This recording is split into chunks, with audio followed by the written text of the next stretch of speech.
الحمدللہ رب العالمین والصلاة والسلام علی اشرف الانبیاء والمرسلین اما بعد فاعوذ باللہ من الشیطان الرجیم من حمزہ ونفخہ ونفثہ بسم اللہ الرحمن الرحیم رب اشرح لی صدری ویسر لی امری واحلل عقدۃ من لسانی یفقہوا قولی اللہم انفعنا بما علمتنا وعلمنا ما ينفعنا وزدنا علما فبشر عباد الذين يستمعون القول فيتبعون أحسنه أولئك الذين هداهم الله وأولئك هم أولو الألباب أعوذ بالله من الشيطان الرجيم بسم الله الرحمن الرحيم قال فما خطبكم أيها المرسلون کہا پس کیا ہے تمہارا خطاب ایها المرسلون اے بھیجے گئے لوگوں۔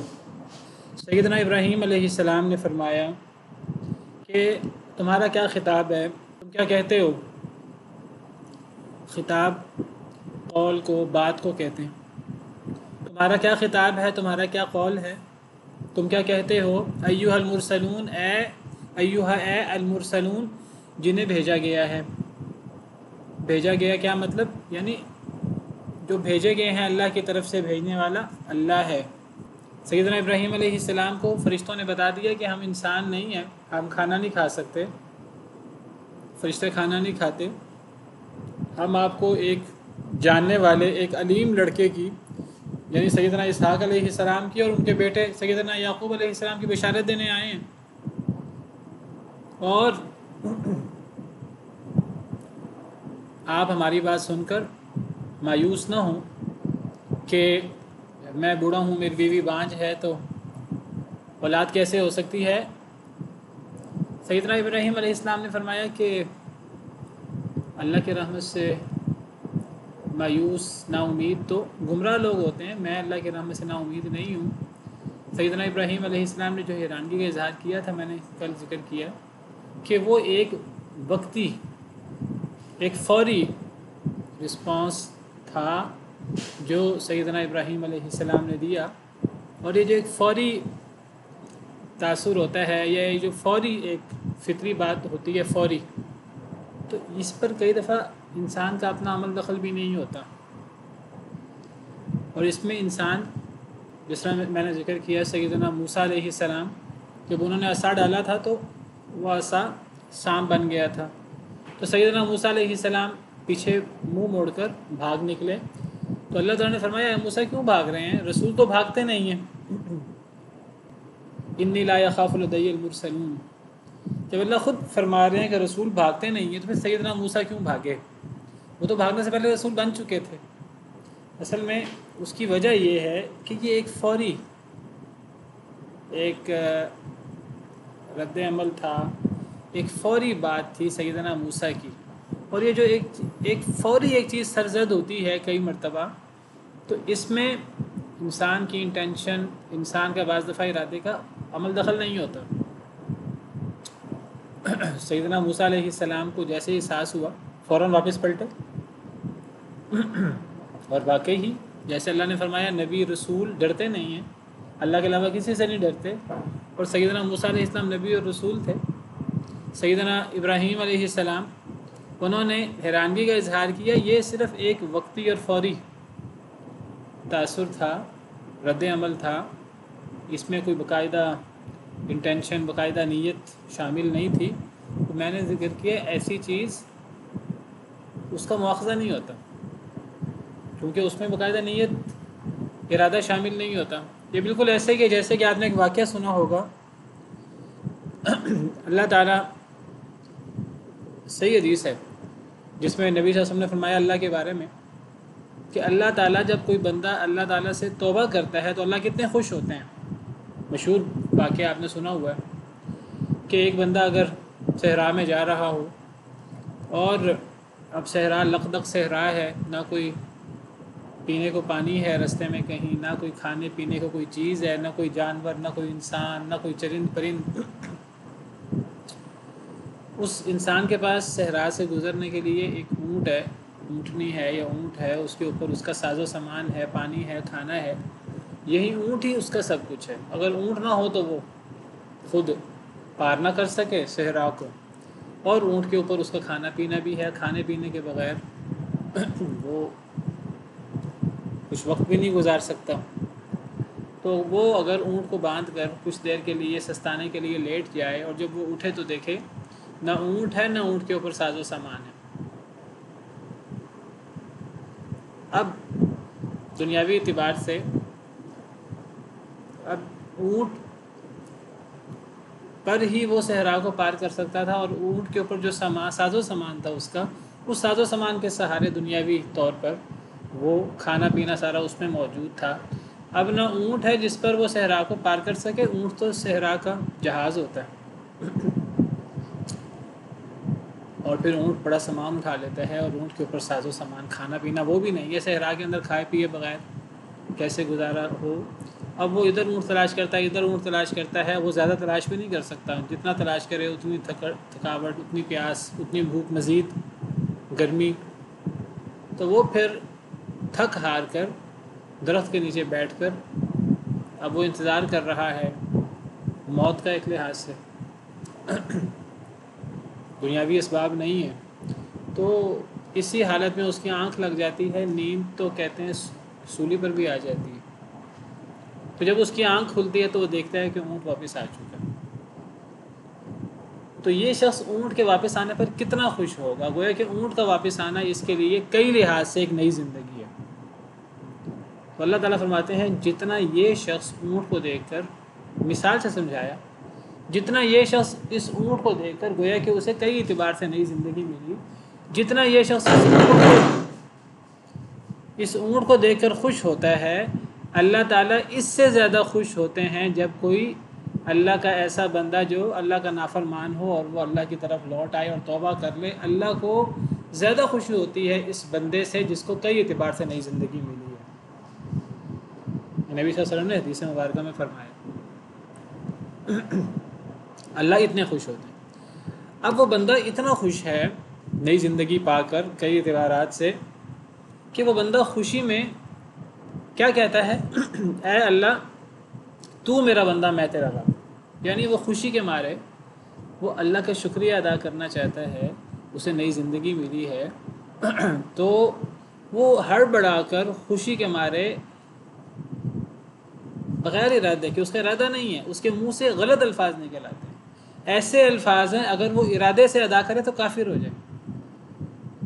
کیا کہتا ہے اے اللہ تو میرا بندہ میں تیرا رب۔ کوئی انسان اللہ کا رب کیسے ہو سکتا ہے اور اللہ کسی کا بندہ کیسے ہو سکتا ہے، اور ایک مسلمان یہ الفاظ کیسے کہہ سکتا ہے؟ تو یہ الفاظ قابل مواخذہ نہیں ہیں، کیونکہ یہ بغیر ارادے کے ہڑبڑا کر اس کے منہ سے نکلے تو یہ ایک جو وقتی کیفیت ہوتی ہے یہ قابل مواخذہ نہیں ہوتی، اس پر پکڑ نہیں ہوتی۔ بہرحال سیدنا ابراہیم علیہ السلام نے بھی وقتی طور پر کہا کہ اولاد کیسے ہو سکتی ہے، میں تو بوڑھا ہوں، تم مجھے کیسی بشارت دے رہے ہو، مجھے تو بڑھاپا آ گیا ہے، اس بڑھاپے میں تم مجھے کیا بشارت دے رہے ہو؟ اور یہ اسی طرح کی حیرانگی ہے جس طرح سیدنا زکریہ علیہ السلام نے حیرانگی کا اظہار کیا تھا، وہ بھی یہی کیفیت ہے۔ تو بہرحال اب جب سیدنا ابراہیم علیہ السلام کو پتہ نہیں تھا کہ یہ فرشتے ہیں، جب فرشتوں نے بتا دیا ہم فرشتے ہیں، فرشتوں نے بتا دیا ہم کھانا نہیں کھاتے، فرشتوں نے بتا دیا کہ ہم بیٹے اسحاق کی اور پوتے یعقوب کی بشارت لائے ہیں، جب ساری باتیں ہو گئیں تو حضرت ابراہیم علیہ السلام کہنے لگے کہ اور تمہارا کیا خطاب ہے، اور تم کیا کہنا چاہتے ہو اے بھیجے گئے لوگوں، یعنی اے فرشتوں جن کو اللہ نے بھیجا ہے، بس تمہارا کیا خطاب ہے، تم اور کس لیے آئے ہو؟ حضرت ابراہیم علیہ السلام کو ان کے انداز سے پتہ لگ گیا کہ صرف وہ بیٹے کی بشارت دینے نہیں آئے، بیٹے اور پوتے کی کچھ اور بھی وہ بتانا چاہتے ہیں، کچھ اور بھی معاملہ ہے۔ تو سیدنا ابراہیم علیہ السلام ان سے کہنے لگے کہ تمہارا کیا خطاب ہے؟ ان فرشتوں نے شاید کوئی اشارہ کر دیا کہ ان کے کچھ اور مقاصد بھی ہیں، یا باقاعدہ باتوں باتوں میں انہوں نے باقاعدہ بتا دیا سیدنا ابراہیم علیہ السلام کو۔ جیسے سورہ ہود کو پڑھیں اصل میں دیکھیے بہتر طریقہ کار کیا ہے، یہ جو ایک قصہ ہوتا ہے قرآن کریم میں یا احادیث مبارکہ میں، تو صحیح طریقہ کار یہ ہوتا ہے کہ اس کے بارے میں جتنی آیات ہیں احادیث اکٹھا کر لیا جائے تو کئی باتیں کلیئر ہو جاتی ہیں۔ اب یہاں ایک اشکال پیدا ہو سکتا ہے، سیدنا ابراہیم علیہ السلام کو کیسے پتہ لگا کہ وہ فرشتے کوئی اور میسج بھی لائیں؟ کیا سیدنا ابراہیم علیہ السلام کو علم الغیب تھا؟ جو لوگ نبیوں، ولیوں اور پیروں فقیروں کے لیے علم غیب ثابت کرتے ہیں وہ تو کہیں گے کہ دیکھو جی، اسے ثابت ہوا سیدنا ابراہیم علیہ السلام کے پاس علم غیب تھا۔ نہیں، اللہ تعالیٰ نے فرشتوں سے کہا کہ میں ایک خلیفہ بنانے والا ہوں زمین میں، تو فرشتوں نے کہا کہ وہ خون بہائے گا، تو کئی لوگ یہاں سے علم الغیب ثابت کرتے ہیں، دیکھو جی فرشتوں کے پاس علم غیب تھا۔ حالانکہ جب اللہ تعالیٰ نے فرشتوں کو کہا کہ میں زمین میں انسان ایک بطور خلیفہ پیدا کرنے والا ہوں، تو اللہ نے انسان کی صفات بھی بیان کی کہ اس پر اختیار ہوگا، وہ نیکی بھی کرنے والا ہوگا، گناہ بھی کرنے والا ہوگا۔ تو تب فرشتوں نے آگے سے اپنے بعض اشکالات کا اظہار کیا، وہ اللہ پر اعتراض نہیں تھا، چونکہ اللہ نے فرشتوں کو اجازت دی تھی کہ وہ اپنے کمنٹس دیں، اپنا تبصرہ کریں، تو فرشتوں نے اپنا تبصرہ کیا۔ تو گویا کہ فرشتوں کو علم غیب نہیں تھا، اللہ نے فرشتوں کو انسان کی صفات بھی بتا دی تھی۔ اگر علم غیب ہوتا تو پھر جب فرشتوں نے کہا کہ ہم تو زیادہ تسبیح کرتے ہیں، انسان تو ہم سے کم تسبیح کرے گا اور ساتھ خون بھی بہائے گا، قتل و غارت بھی کرے گا، تو ہم انسان سے زیادہ بہتر نہیں ہیں؟ تو اللہ نے فرمایا تھا جو میں جانتا ہوں وہ تم نہیں جانتے۔ قال انی اعلم ما لا تعلمون، اللہ نے یہ کیوں فرمایا کہ فرشتے علم غیب جانتے تھے؟ تو اس کا مطلب ہے فرشتوں کو بہت سی باتوں کا نہیں پتہ۔ اللہ نے فرمایا جو میں جانتا ہوں وہ تم نہیں جانتے۔ علم الغیب کا حامل وہ ہوتا ہے جو ہر بات جانتا ہوتا ہے۔ پھر اللہ نے سیدنا آدم علیہ السلام کے فرشتوں پر فضیلت ثابت کرنے کے لیے وہ کچھ نام سکھائے، اور پھر فرشتوں سے کہا تم مجھے ان چیزوں کے نام بتاؤ، تو فرشتے پہلے سمجھ گئے تھے کہ ہم نے بات صحیح نہیں کہی، ہمارا تبصرہ صحیح نہیں ہے، تو وہ کہنے لگے اے اللہ ہمارے پاس تو وہی علم ہے جو آپ نے ہمیں سکھایا ہے، ہمارے پاس اس کا علم نہیں ہے، آپ نے ہمیں چیزوں کے نام نہیں سکھائے۔ اللہ نے سیدنا آدم علیہ السلام سے فرمایا آپ ان کو ان چیزوں کے نام بتائیں۔ جب حضرت آدم علیہ السلام نے نام بتائے تو اللہ نے کیا فرمایا؟ قرآن کہتا ہے تب اللہ نے فرمایا الم اقل لکم انی اعلم غیب السماوات والارض، اے فرشتوں کیا میں نے تمہیں نہیں کہا تھا کہ میں ہی ہوں جو زمین و آسمان کا غیب جانتا ہوں؟ کیا مطلب؟ یعنی میں اللہ وحدہ لا شریک ہی ہوں آسمانوں میں اور زمین میں، جو زمین و آسمان کا غیب جانتا ہوں، میرے علاوہ کوئی زمین و آسمان کا غیب نہیں جانتا، نہ تم نہ کوئی اور مخلوق، صرف میں ہی ہوں جو زمین و آسمان کا غیب جانتا ہوں۔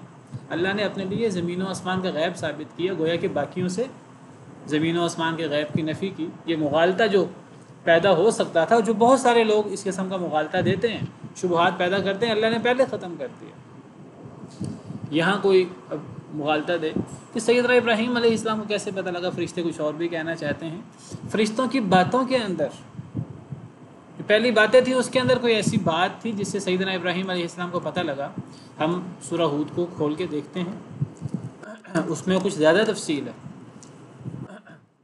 سورہ ہود میں اللہ تعالیٰ فرماتے ہیں فلما رأى أيديهم لا تصل إليه نكرهم وأوجس منهم خيفة قالوا لا تخف إنا أرسلنا إلى قوم لوط۔ سورہ ہود میں اللہ تعالیٰ فرماتے ہیں کہ جب وہ فرشتے انسانی شکل میں سیدنا ابراہیم علیہ السلام کے پاس آئے تھے، حضرت ابراہیم علیہ السلام کو پتہ نہیں تھا یہ فرشتے ہیں شروع میں، تو سیدنا ابراہیم علیہ السلام نے فوری کھانا تیار کیا۔ کھانے کا وقت تھا، اس سے پتہ لگتا ہے کہ مہمان سے باقاعدہ پوچھنا کہ آپ کیا کھائیں گے، ٹھنڈا پئیں گے، گرم پئیں گے، کھانا کھائیں گے، نہیں کھائیں گے۔ اگر مہمان دور سے آئے ہیں اور کھانے کا وقت ہے تو اچھی مہمان میزبانی کا تقاضا یہ ہے کہ جو بھی وقت ہے اور جس کی ضرورت ہے وہ پیش کر دی جائے، مہمان سے پوچھے بغیر۔ سیدنا ابراہیم علیہ السلام نے پوچھا نہیں، اگر پوچھ لیتے تو وہ فرشتے پہلے بتا دیتے۔ سیدنا ابراہیم علیہ السلام کو نہیں پتہ تھا یہ فرشتے ہیں، وہ بچھڑا بھنا ہوا لے آئے۔ جب دیکھا کہ وہ ہاتھ نہیں بڑھا رہے تو حضرت ابراہیم علیہ السلام کو خوف محسوس ہوا، تو اس وقت فرشتوں نے بتایا، ابھی فرشتوں نے بیٹے کی بشارت نہیں دی، پوتے کی بشارت نہیں دی، اس وقت فرشتوں نے بتایا قالوا لا تخف، آپ ڈرے نہیں کہ ہم کھانا نہیں کھا رہے، انا ارسلنا الی قوم لوط، ہم تو قوم لوط کی طرف بھیجے گئے ہیں۔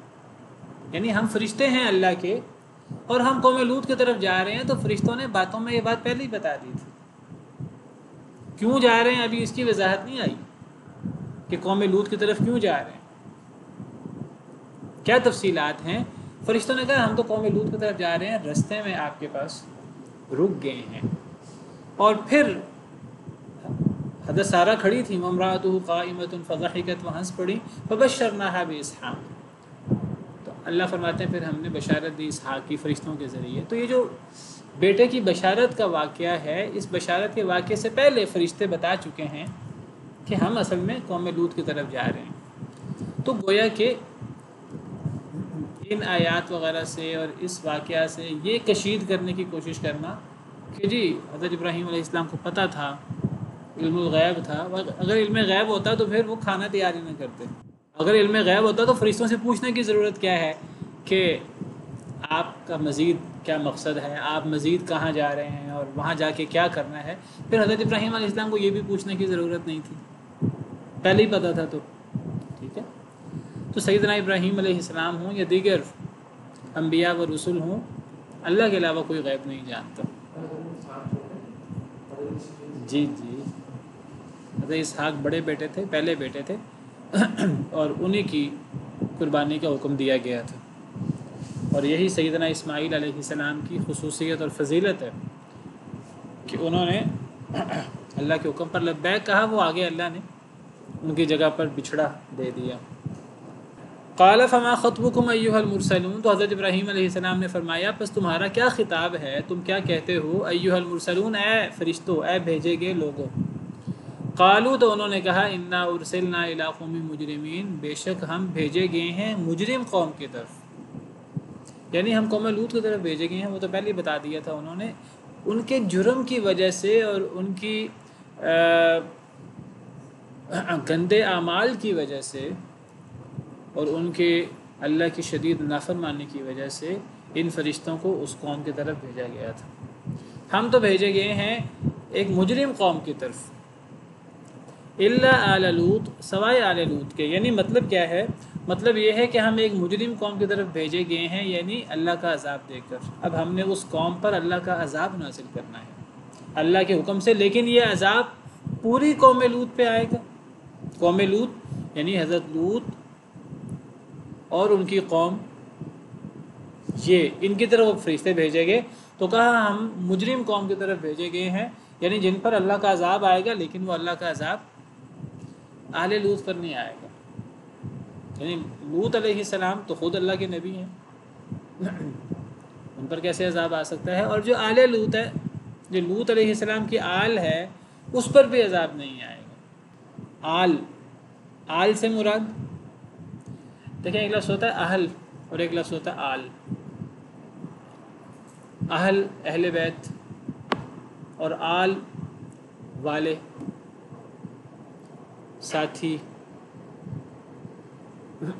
لشکر، آل اولاد اردو میں کہا جاتا ہے۔ تو اہل خاندان کے لیے بولا جاتا ہے، آل بھی خاندان کے لیے بولا جاتا ہے۔ اہل کا اطلاق اہل بیت، اہل و عیال، خاندان والوں پر ہوتا ہے، اور آل کا اطلاق بھی خاندان والوں پر ہوتا ہے، جیسے آل محمد کہا جاتا ہے، جیسے آل ابراہیم کہا جاتا ہے۔ اللہم صلی علی محمد وعلی آل محمد، اے اللہ تعالیٰ نبی صلی اللہ علیہ وسلم پر درود بھیجو، نبی صلی اللہ علیہ وسلم کے آل پر، جیسے آپ نے درود بھیجا ابراہیم اور ان کی آل پر علیہم السلام اجمعین۔ تو اہل کی طرح آل کا مطلب بھی خاندان، لیکن قرآن کریم میں آل فرعون بھی ہے، آل فرعون، وحاق بآل فرعون سوء العذاب قرآن میں ہے، آل فرعون کو عذاب نے گھیر لیا۔ اب یہاں آل فرعون سے مراد کیا؟ فرعون کا خاندان مراد ہے، صرف فرعون کا خاندان بھی مراد ہے، اور فرعون کہ وہ ساتھی بھی مراد ہیں جو فرعون کے طور طریقے پر تھے۔ اس سے پتہ لگا کہ آل کے اندر خاندان بھی مراد ہو سکتا ہے، اور وہ لوگ بھی مراد ہو سکتے ہیں جو فرعون کے لشکری تھے لیکن فرعون کے طور طریقے پر تھے، اور خاندان سے مراد بھی اگر فرعون کا خاندان مراد ہو آل فرعون سے، تو خاندان سے مراد بھی، آل اولاد سے مراد بھی وہ ہوگی جو فرعون کے طور طریقے پر ہو۔ جو فرعون کے طور طریقے پر نہ ہو فرعون کی آل نہیں ہو سکتی۔ سیدہ آسیہ بنت مزاحم جو فرعون کی بیوی تھی لیکن فرعون کے آل میں سے نہیں تھی۔ اسی طرح اہل کا اطلاق بھی خاندان پر ہوتا ہے، گھر والوں پر، بیوی بچوں پر، دیگر رشتہ داروں پر، لیکن اس میں بھی وہی لوگ شامل ہوتے ہیں جو اس گھر والے کے طور طریقے پر ہوں۔ جیسے سیدنا نوح علیہ السلام کے بیٹے کو ان کے اہل سے نکال دیا گیا، وہ ان کا اہل نہیں ہے، وہ اہل بیت نہیں ہے۔ قال یا نوح انہ لیس من اہلک انہ عمل غیر صالح، آپ تو نبی ہیں اللہ کے، تو اس کے عمل اچھے نہیں ہیں، یہ آپ کے اہل میں سے کیسے ہو سکتا ہے؟ نبی صلی اللہ علیہ وسلم کے اہل بیت میں ابو طالب، ابو لہب نہیں ہیں، کیونکہ وہ نبی صلی اللہ علیہ وسلم کی ملت پر اور آپ کے طور طریقے پر نہیں تھے، وہ کفر پہ فوت ہوئے۔ آل لوط سے مراد لوط علیہ السلام کی آل بھی ہو سکتی ہے، آپ کا خاندان، لیکن جو مسلمان تھا، سیدنا لوط علیہ السلام کے دین پر تھا، اور اسے سیدنا لوط علیہ السلام پر ایمان لانے والے ان کی قوم کے لوگ بھی مراد ہو سکتے ہیں، لیکن ان کی قوم میں سے کوئی ایک شخص بھی مسلمان نہیں ہوا تھا، صرف سیدنا لوط علیہ السلام کے خاندان والے ہی مسلمان ہوئے تھے، جن میں ان کی 2 بیٹیاں تھیں جن کا ذکر ملتا ہے قرآن کریم میں، بیٹیاں، بیٹا بھی کوئی نہیں تھا۔ تو صرف سیدنا لوط علیہ السلام کا گھرانہ ہی مسلمان ہوا تھا، اور اس گھرانے میں بھی بیوی مسلمان نہیں تھی۔ آگے الا امرأتہ بھی آ رہا ہے، سوائے ان کی بیوی کے، یعنی وہ بھی سیدنا لوط علیہ السلام کی آل میں شامل نہیں تھی۔ تو اللہ تعالیٰ نے فرشتوں کو تمام مجرم قوم کی طرف بھیجا، قوم لوط کی طرف، سوائے آل لوط کے، سوائے لوط علیہ السلام اور ان کے گھر والوں کے۔ اور میں کہہ رہا ہوں کہ قوم میں سے کوئی مسلمان نہیں ہوا تھا۔ اس بات کی کیا دلیل ہے؟ اس بات کی دلیل 27ویں پارے کے شروع میں سورہ ذاریات میں وہاں بھی یہ واقعہ ہے۔ تو وہاں اللہ تعالیٰ فرماتے ہیں حضرت لوط علیہ السلام کے گھر والوں کے بارے میں، یہ قوم لوط کی بات ہو رہی ہے۔ قال فما خطبكم ایھا المرسلون قالوا انا ارسلنا الى قوم مجرمین۔ حضرت ابراہیم نے پوچھا کہ اے بھیجے گئے فرشتوں، تمہارا کیا خطاب ہے؟ تو انہوں نے کہا ہم تو مجرم قوم کی طرف بھیجے گئے، یعنی قوم لوط کی طرف۔ لنرسل علیہم حجارۃ من طین، تاکہ ہم ان پر طین کے، گیلی مٹی کے پتھر برسائیں، مصومۃ عند ربک للمسرفین، جو آپ کے رب کے ہاں نشان زدہ ہیں، ہر پتھر پر جس پر وہ پتھر گرنا ہے اس کا نام کندہ ہے، نام لکھا ہوا ہے، نشان زدہ پتھر ہیں آپ کے رب کے ہاں، اور یہ مسرفین، زیادتی کرنے والوں کے لیے یہ پتھر، یہ عذاب ہے۔ فاخرجنا من کان فیہا من المؤمنین، اللہ فرماتے ہیں عذاب آنے سے پہلے ہم نے اس میں جتنے بھی مومن تھے ہم نے وہ نکال دیے۔ فما وجدنا فیہا غیر بیت من المسلمین، لیکن اللہ فرماتے ہیں ہم نے وہاں ایک گھر کے علاوہ کوئی مسلمان پایا ہی نہیں۔ غیر بیت، بیت ایک گھر واحد ہے، تو مسلمانوں میں سے ایک گھر کے علاوہ کوئی گھر پایا ہی نہیں مسلمانوں میں سے۔ تو وہ ایک گھر کون سا تھا جو مسلمان تھا؟ سیدنا لوط علیہ السلام، ایک ہی گھر مسلمان تھا، حضرت لوط اور ان کی آل، اور ان میں سے بھی بیوی مستثنا ہے، وہ کافر تھی۔ اللہ تعالیٰ فرماتے ہیں کہ فرشتوں نے کہا کہ ہم تو بھیجے گئے ہیں مجرم قوم کی طرف، الا آل لوط، سوائے آل لوط کے، ہم نے مجرم قوم پر عذاب برسانا ہے، آل لوط پر وہ عذاب نہیں برسے گا۔ انا لمنجوہم اجمعین، بے شک ہم، فرشتے کہہ رہے ہیں بے شک ہم، لمنجوہم، البتہ نجات دیں گے ان کو، اجمعین سب کو، اللہ کے حکم سے ہم سب کو نجات دے دیں گے، آل لوط میں سب کو نجات دے دیں گے، الا امرأتہ، سوائے ان کی بیوی کے۔ یعنی اب 2 استثناء ہو گئے ہیں، ایک تو قوم لوط پر ہم عذاب دینے کے لیے آئے ہیں، فرشتوں نے کہا سوائے آل لوط کے، آل لوط پر عذاب نہیں آئے گا، ہم آل لوط سب کو نجات دے دیں گے سوائے ان کی بیوی کے۔ اب استثناء در استثناء ہو گیا، پوری قوم لوط میں آل لوط کا استثناء ہو گیا اور آل لوط میں سے بیوی کا استثناء ہو گیا، وہ دوبارہ مجرم قوم کی طرف لوٹ گئی۔ تو گویا کہ اب عذاب کس پر آئے گا؟ مجرم قوم جمع حضرت لوط کی بیوی، اس پر عذاب آئے گا بدترین والعیاذ باللہ، اور اس عذاب سے آل لوط بیوی کے علاوہ باقی وہ نجات پا جائیں گے اللہ کے حکم سے، کیونکہ وہ نیک ہوں گے۔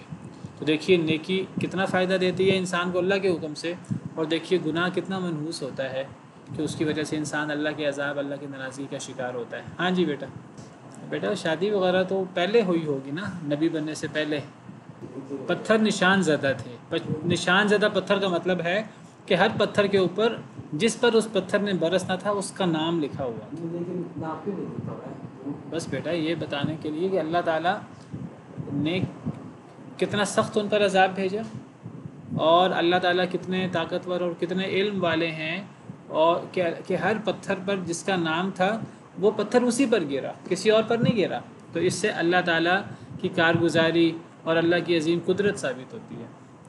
تو اللہ فرماتے ہیں الا امرأتہ، یعنی پوری آل لوط وہ نجات پا جائے گی۔ وہ تھوڑے سے لوگ تھے، ایک گھر والے، ہم سب کو نجات دے دیں گے سوائے اس کی بیوی کے، حضرت لوط کی بیوی۔ قدرنا انہا لمن الغابرین، ہم نے مقدر کر دیا کہ بے شک وہ البتہ پیچھے رہ جانے والوں میں سے ہے۔ انہا لمن الغابرین، وہ پیچھے رہ جانے والوں میں سے ہے۔ یعنی گویا کہ اللہ فرماتے ہیں کہ ہم نے حضرت لوط کی بیوی کے بارے میں یہ مقدر کر دیا تھا، پہلے سے ہی اللہ نے لکھ دیا تھا کہ وہ ایمان نہیں لائے گی، وہ ایمان لانے میں پیچھے رہ جائے گی۔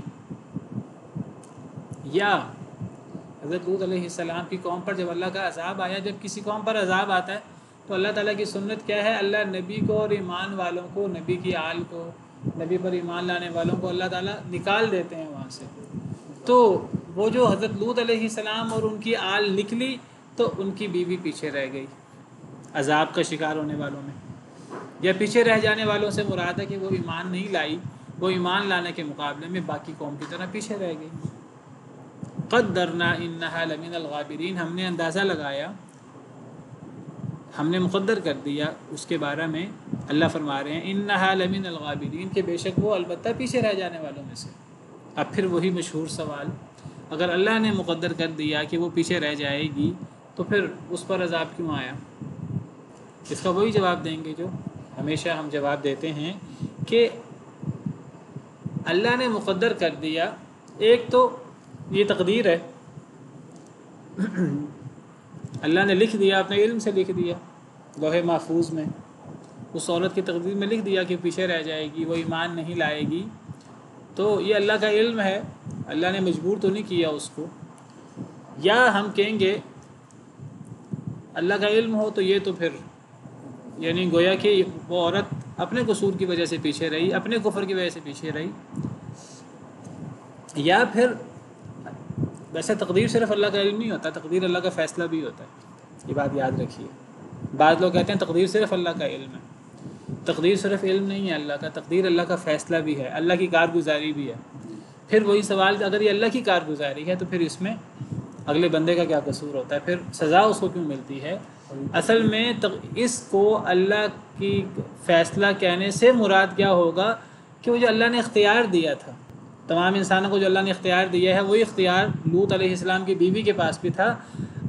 چونکہ اختیار اللہ کا دیا ہوا تھا لہٰذا وہ اللہ کا فیصلہ ہوا، کیونکہ اللہ نے اختیار دیا تھا۔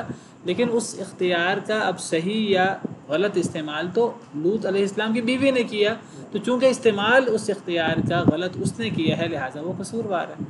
اور اللہ کی طرف اس کے پیچھے رہنے کی یا اس کے کافر رہنے کی نسبت اس لیے ہوئی کہ اختیار اللہ کا دیا ہوا ہے۔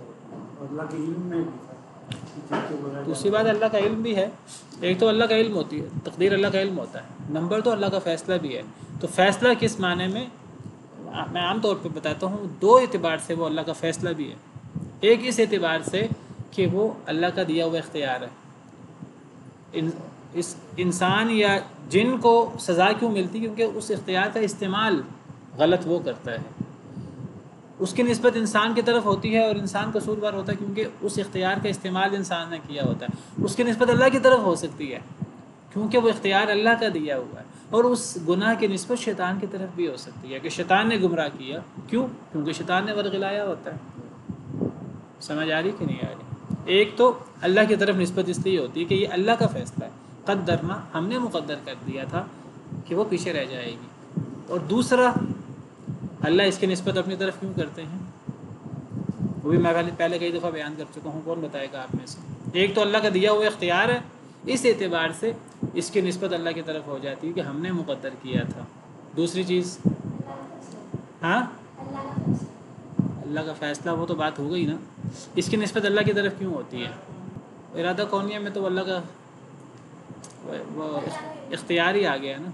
میں نے ایک دو دفعہ کہا ہے کہ آپ اس کو باقاعدہ لکھ لیں، یہ 2 پوائنٹ ہیں کہ ہم جب انسان یا جن جب گناہ کرتے ہیں تو اس گناہ کی نسبت اللہ اپنی طرف بھی کرتے ہیں، اللہ نے گمراہ کیا، یہاں اللہ کہتے ہیں ہم نے مقدر کیا کہ پیچھے رہ جائے گی، اس کی 2 وجوہات ہوتی ہیں۔ تو یہ لکھ لیں، یہ لکھنے سے چیز یاد رہ جاتی ہے، میں کئی دفعہ بیان کر چکا ہوں۔ یہ ایک تو اس اعتبار سے اس کو اللہ کا فیصلہ یا اس کی نسبت اللہ کی طرف کرتے ہیں کہ وہ اللہ کا دیا ہوا اختیار ہے، اختیار اللہ کا دیا ہوا، اللہ اختیار نہ دیں تو نہ انسان نیکی کر سکے نہ انسان گناہ کر سکے، تو وہ انسان گناہ کرتا ہے تو انسان کی طرف نسبت اس لیے کہ گناہ انسان نے کیا ہے، اللہ کی طرف نسبت اس لیے کہ وہ اختیار اللہ کا دیا ہوا ہے، اور شیطان کی طرف نسبت اس لیے کہ شیطان وسوسہ ڈالتا ہے۔ ایک اور اعتبار سے بھی اللہ کی طرف نسبت ہوتی ہے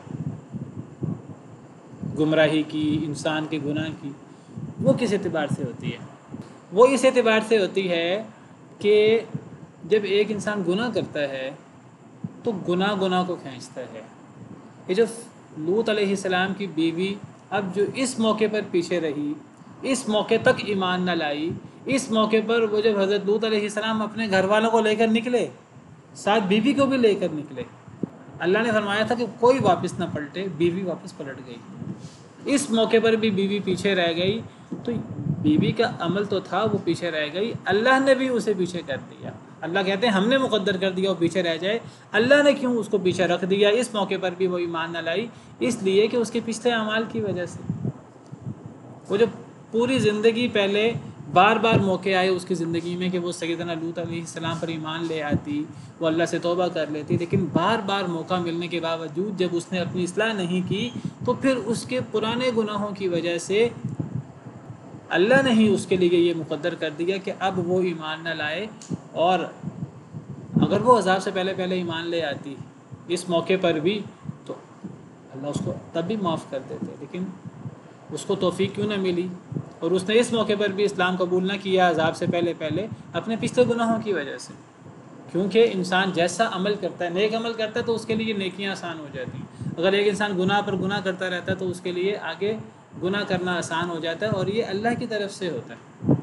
جیسے قرآن میں آتا ہے نولیہ ما تولی، انسان جہاں پھرنا چاہتا ہے ہم انسان کو وہیں پھیر دیتے ہیں۔ یا جو انسان نیکی کرتا ہے اس کے بارے میں سورہ لیل میں ہے فَسَنُيَسِّرُهُ لِلْيُسْرَىٰ، ہم اس کے لیے نیکی کا رستہ آسان کر دیتے ہیں، اور جو انسان بخل کرتا ہے اور فلاں گناہ کرتا ہے فَسَنُيَسِّرُهُ لِلْعُسْرَىٰ، ہم اس کے لیے کفر کا رستہ، گناہ کا رستہ آسان کر دیتے ہیں۔ تو میں نے ذکر کیا کہ جب انسان کفر کرتا ہے، گناہ کرتا ہے، گمراہ ہوتا ہے تو اللہ تعالیٰ اس کی نسبت انسان کی طرف بھی کرتے ہیں، اور اسی وجہ سے انسان کو سزا ملتی ہے، اور اللہ اس کی نسبت اپنی طرف بھی کرتے ہیں۔ قرآن کریم میں کئی جگہ پر اللہ نے اس کی نسبت اپنی طرف کی ہے، جیسے یہاں اللہ نے حضرت لوط کی بیوی کے بارے میں فرمایا کہ ہم نے مقدر کر دیا کہ وہ پیچھے رہ گئی، تو اس کی 2 وجوہات ہوتی ہیں، اور وجوہات بھی ہو سکتی ہیں جو مجھے سمجھ آتی ہیں۔ ایک وجہ یہ کہ ایک تو چونکہ وہ اللہ کے دیے ہوئے اختیار کی وجہ سے وہ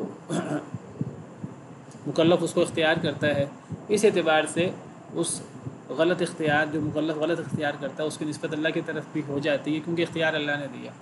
اور دوسری وجہ یہ ہو سکتی ہے کہ چونکہ وہ شخص انسان یا جن پہلے بھی غلط کام کر رہا ہوتا ہے تو اللہ تعالیٰ اس کی پچھلی غلطیوں اور گناہوں کی وجہ سے آگے اس کو مزید گناہوں کی طرف اس کی اللہ تعالیٰ رہنمائی کرتے ہیں اور اس کو مزید گناہوں کی طرف پھیر دیتے ہیں. جیسے قرآن کریم میں اللہ فرماتے ہیں وَنُقَلِّبُ أَفْئِدَتَهُمْ وَأَبْصَارَهُمْ كَمَا لَمْ يُؤْمِنُوا بِهِ أَوَّلَ مَرَّةٍ. چونکہ وہ پہلی دفعہ ایمان نہیں لائے لہٰذا ہم نے ان کے دلوں اور ان کی آنکھوں کو ہم نے پھیر دیا. جیسے ختم اللہ علی قلوبہم، کچھ لوگ ہیں اللہ ان کے دلوں پر مہر لگا دیتے ہیں. کیوں؟ کیونکہ ان کے پچھلے گناہوں کی وجہ سے.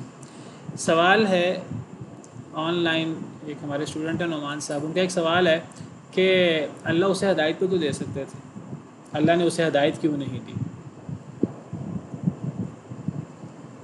کیا جواب ہے اس کا؟ استاد اس کا جواب وہ آیت کی ہے اللہ قیامت پر وہ کرنا چاہتا ہے، اللہ تعالیٰ اس کو فیورٹ میں وہ خود ہی نہیں چاہتا. ہاں جو اختیار اللہ تعالیٰ. ہاں جی، یہی اس کا جواب ہے. اس کا جواب بڑا آسان ہے، ماشاء اللہ مالک نے بھی یہی جواب دیا ہے.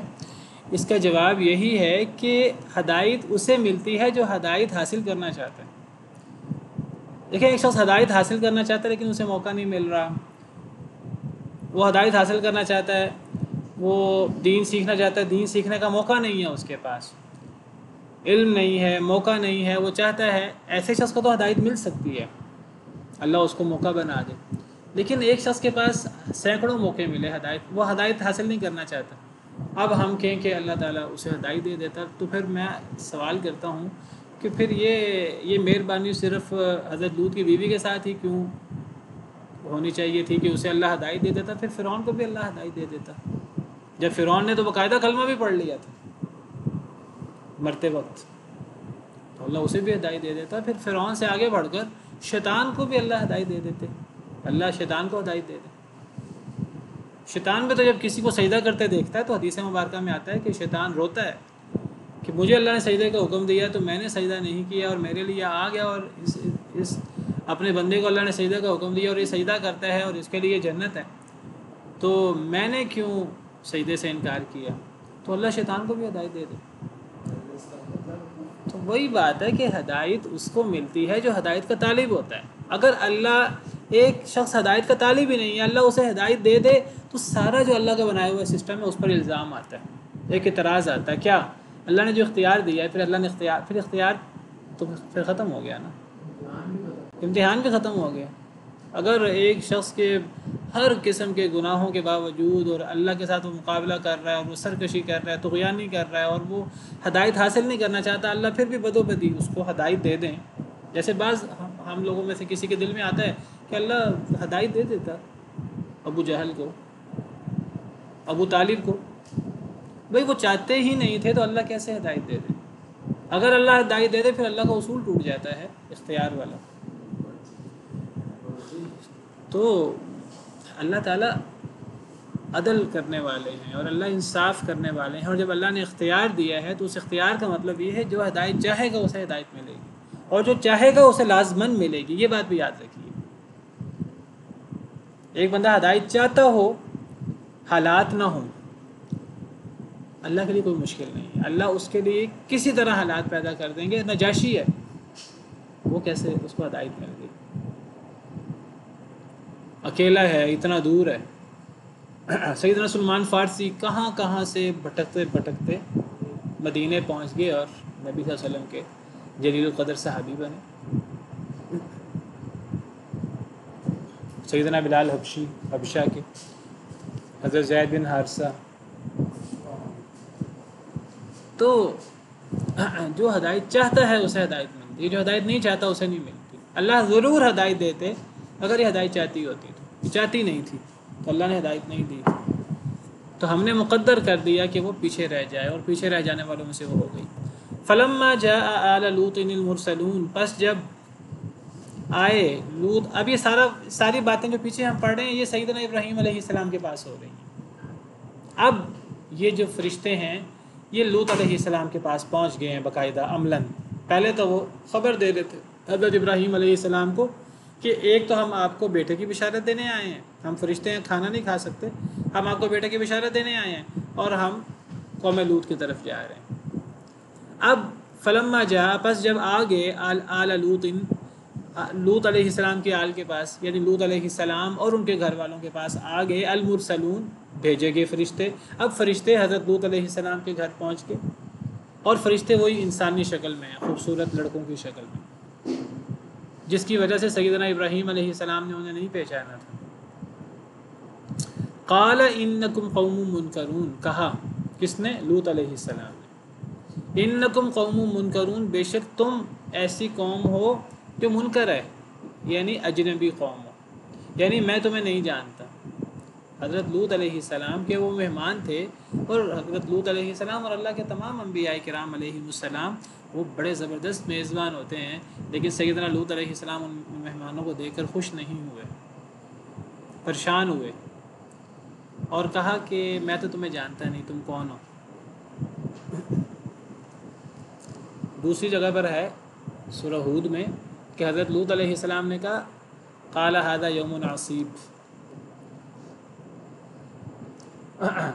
فلما جاءت رسلنا لوطا سیء بهم وضاق بهم ذرعا، جب ہمارے رسول لوط علیہ السلام کے پاس پہنچے تو ان کا منہ بن گیا، حضرت لوط علیہ السلام، وضاق بهم ذرعا، دل تنگ ہو گیا، وقال ھذا یوم عصیب، اور کہنے لگے آج کا دن تو بڑا مشکل دن ہے، کیونکہ حضرت لوط علیہ السلام کو دن رات اپنی قوم اور قوم کے لفنگوں اور قوم کی گندی حرکتوں سے واسطہ تھا، تو وہ کہنے لگے یہ تو بڑی آزمائش ہو گئی ہے، یہ تو خوبصورت لڑکے میرے پاس آ گئے ہیں، تو میرے تو درپے ہیں قوم والے، تو اب میں ان لڑکوں کو، ان مہمانوں کو کیسے بچاؤں گا اپنی قوم سے؟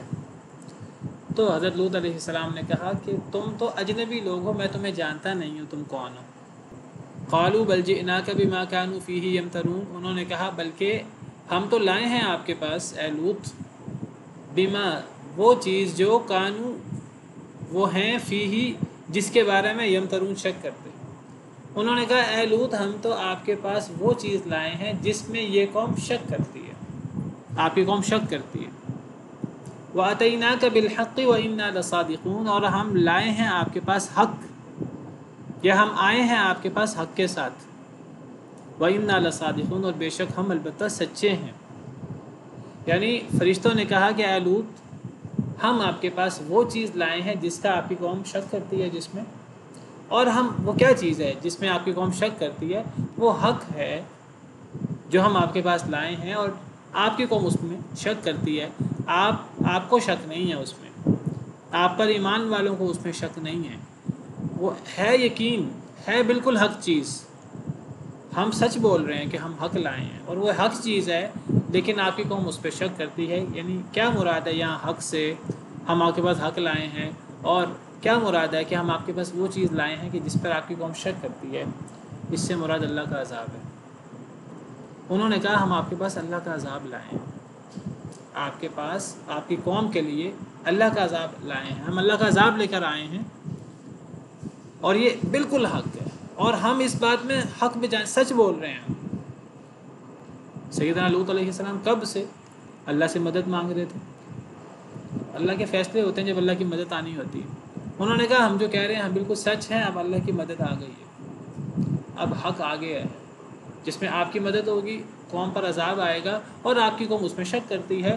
کیسے شک کرتی ہے؟ حضرت لوط علیہ السلام اپنی قوم کو اللہ کے عذاب سے ڈراتے رہتے تھے، جس طرح دیگر انبیاء کرام علیہ السلام اپنی اپنی قوموں کو اللہ کے عذاب سے ڈراتے تھے، اور قوم والے ہمیشہ مذاق اڑاتے ہیں نبیوں کی ڈراووں سے، اور نبیوں کو ڈرانا حق ہوتا ہے، لیکن نبیوں کو پتہ نہیں ہوتا کہ وہ عذاب کب آئے گا، لیکن قوم والے ہمیشہ آگے سے مذاق کرتے ہیں۔ متی ھذا الوعد ان کنتم صادقین، اگر تم سچے ہو تو یہ وعدہ کب پورا ہوگا؟ اور کئی دفعہ تو کہتے تھے جلدی عذاب لے آؤ، یستعجلونک بالعذاب، وہ جلدی عذاب مانگتے ہیں۔ تو اللہ فرماتے ہیں کہ فرشتوں نے کہا کہ ہم تو حق لائے ہیں، یعنی اللہ کا عذاب ہم لے کر آئے ہیں آپ کی قوم کے لیے، اور ہم سچے ہیں کہ اب عذاب آنے والا ہے، اور آپ کی قوم اس میں شک کرتی ہے۔ یہ بات حضرت لوط علیہ السلام کو ان لوگوں نے دروازے پر نہیں کی، جیسے یہاں لگ رہا ہے کہ بھی حضرت لوط ملے ہیں دروازے پر گھر سے باہر نکل کر تو فرشتوں نے ساتھ ہی بتا دیا، نہیں، یہ فوری ایسے نہیں ہوا، تھوڑا سا تقدیم و تاخیر ہے۔ یہ بات فرشتوں نے بعد میں بتائی تھی۔ پہلے جب حضرت لوط علیہ السلام فرشتوں کو دیکھ کر کبیدہ خاطر ہوئے ہیں، چہرہ بن گیا ہے ان کا، دل تنگ ہو گیا، کہنے لگے دل بڑا سخت ہے، ابھی فرشتوں نے حضرت لوط علیہ السلام کو یہ بات نہیں بتائی۔ یہ تفصیلات سورہ ہود میں ہم پڑھ آئے ہیں۔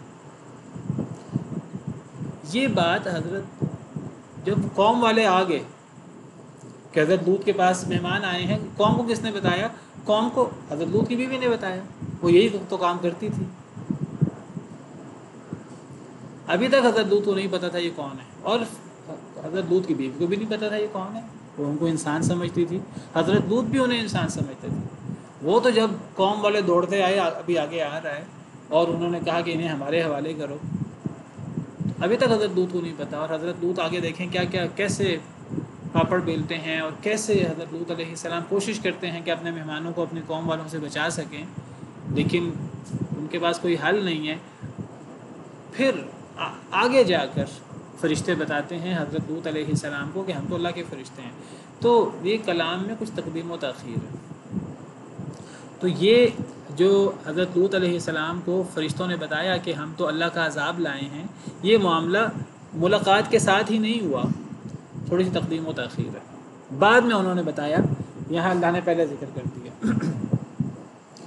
تو حضرت لوط نے کہا کہ آپ تو اجنبی لوگ ہیں، تو فرشتوں نے کہا ہم تو آپ کے پاس وہ چیز لائے ہیں جس کا آپ کی قوم شک کرتی ہے، اور ہم آپ کے پاس حق لائے ہیں، یعنی عذاب، وَإِنَّا لَصَادِقُونَ، بے شک ہم سچے ہیں۔ فَأَسْرِ بِأَهْلِكَ بِقِطْعٍ مِّنَ اللَّيْلِ، اب ساتھ ہی فرشتے کہتے ہیں کہ بس آپ رات کو لے چلیں اپنے گھر والوں کو۔ اسری کا مطلب رات کو لے چلنا، بِأَهْلِكَ اپنے گھر والوں کو، یعنی ایمان والوں کو، بِقِطْعٍ مِّنَ اللَّيْلِ رات کے ٹکڑے میں، یعنی رات کے کسی پہر آپ اپنے گھر والوں کو لے کر گھر سے نکل جائیں۔ وَاتَّبِعْ أَدْبَارَهُمْ، اور آپ پیروی کریں ان کی پشتوں کی، یعنی اپنے گھر والوں کی پشتوں کی آپ پیروی کریں۔ کیا مطلب؟ گھر والوں کو آگے رکھیں، آپ پیچھے پیچھے رہیں حفاظت کے لیے، کیونکہ پیچھے اب بہت بڑا معاملہ ہونے والا ہے۔ گھر والوں کو آپ نکالیں اور گھر والے آگے ہوں، آپ پیچھے ہوں۔ وَلَا يَلْتَفِتْ مِنْكُمْ أَحَدٌ، اور نہ منہ موڑے، منکم تم میں سے، احد کوئی ایک بھی، وَامْضُوا حَيْثُ تُؤْمَرُونَ، اور چلو جہاں تمہیں حکم دیا جاتا ہے۔ اب تمہیں حکم دیا جا رہا ہے کہ تم نکل جاؤ اس بستی سے، گھر والے آگے ہوں آپ پیچھے ہوں، کوئی مڑ کر نہ دیکھیں، اور جہاں اللہ نے حکم دیا وہاں چلے جاؤ۔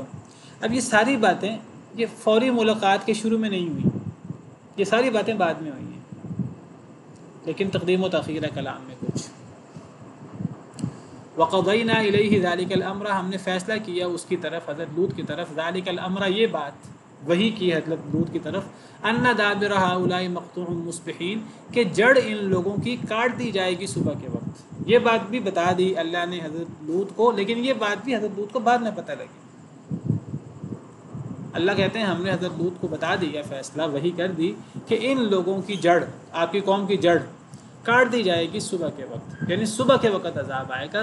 فرشتے تو رات کو پہنچے تھے، رات سے پہلے، تو اللہ نے بتا دیا حضرت لوط کو، یہ بعد میں اللہ نے بتایا۔